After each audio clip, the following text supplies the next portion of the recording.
Hello, everyone. For those of you who don't know me, my name is Aviva Schwartz, and I'm the Director of Content Development at the North American Thrombosis Forum. And we're so pleased to have Dr. Gregory Piazza here with us today. He's an Associate Professor of Medicine at Harvard Medical School, as well as a staff physician and section head of vascular medicine at Brigham Women's Hospital. And he's also NATF's Education Chair. So on this episode of Clot Chronicles, we'll be discussing CoronaVTE, which is a COVID-19 study, and Dr. Piazza is the PI.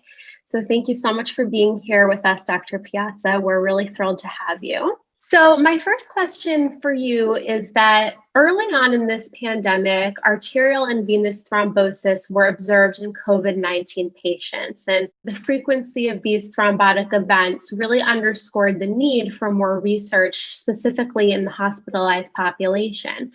So the CoronaVTE registry was established within the Mass General Brigham Integrated Health Network back in March. Can you tell us a little bit more about the CoronaVTE study? Absolutely. So really the reason we designed the study was because the practice patterns and the frequency of these complications of COVID-19 that we were seeing out of Asia and Europe didn't seem like it was going to represent what we would see in a full pandemic here in the United States. First of all, prophylactic anticoagulation to prevent thrombosis, especially in hospitalized patients, is routine in the US and not routine in Asia. And for that reason, it might be expected to have more thromboembolic events in an Asian population than we might see. And so we really wanted to capture what the practice patterns are in the US and what the real burden of thromboembolic events would be for our COVID-19 population. So we put this study together right in March when the US was starting to surge, and we're able to get it up and running very quickly. And what were the primary and secondary outcomes that you were really looking for among this population? Yeah, we wanted to get a sense of what the arterial and venous thromboembolic rates were for patients, not just in the ICU, but also a hospitalized non-ICU setting and then as outpatients. And then we were also really interested in seeing whether there was going to be an excess of cardiovascular events, not just thromboembolic events like heart attacks and strokes, but looking at other things like atrial fibrillation, myocarditis, heart failure.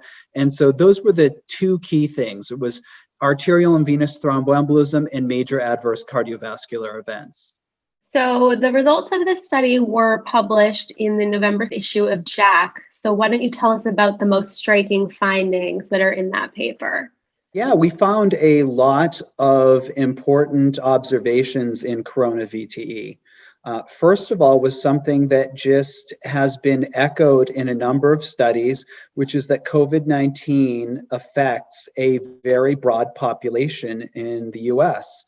We observed a highly diverse patient population, very variable in their ethnicity and race, a younger population, but also some elderly patients. We observed an interesting spectrum of cardiovascular risk factors, in particular hypertension, hyperlipidemia, and diabetes. Obesity was also very important.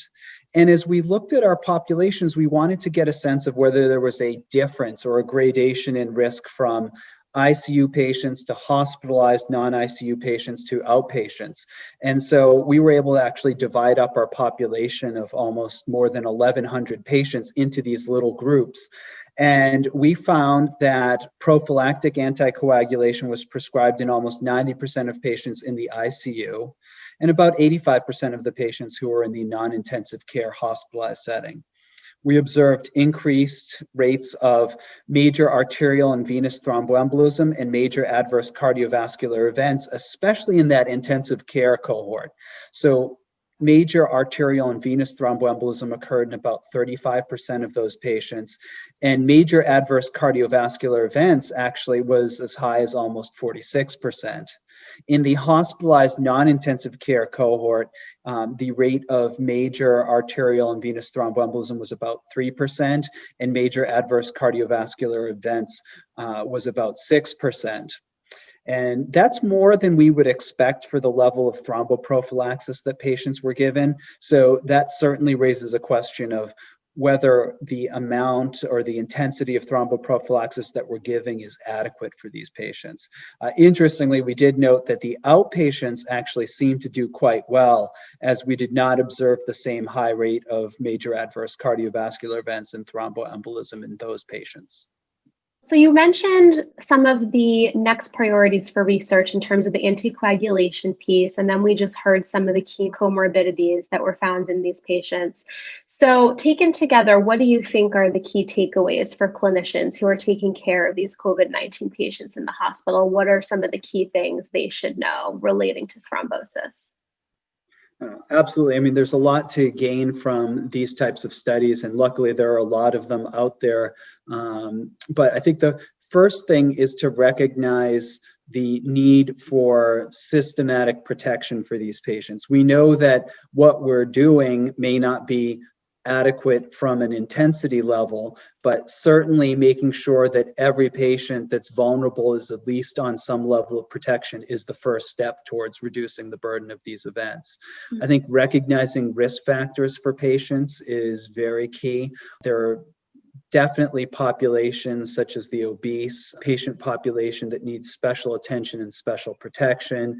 There are recommendations for adjusting prophylactic dosing of some of our anticoagulants for prevention in the obese population, and care should be extended towards that. And I think really recognizing that even though this is a younger population, maybe not with as dramatic cardiovascular risk factors as you might expect, there is a risk of arterial and venous thrombosis. There's a risk of cardiovascular events, and we have to be on the lookout for those and try to do everything that we can to prevent them, because we don't know what the long-term complications of all these events will be. We're hoping that patients recover and get back to normal, but as of yet, we don't really have data to say that that's true or not true. And further studies with long-term evaluations will be key. Well, thank you so much for giving us insight into that very interesting paper. And thank you for joining us on Clot Chronicles. And for all of you who are interested, you can check out the November issue of JACC to learn more about CoronaVTE. Thanks, Dr. Piazza. Thanks, Aviva.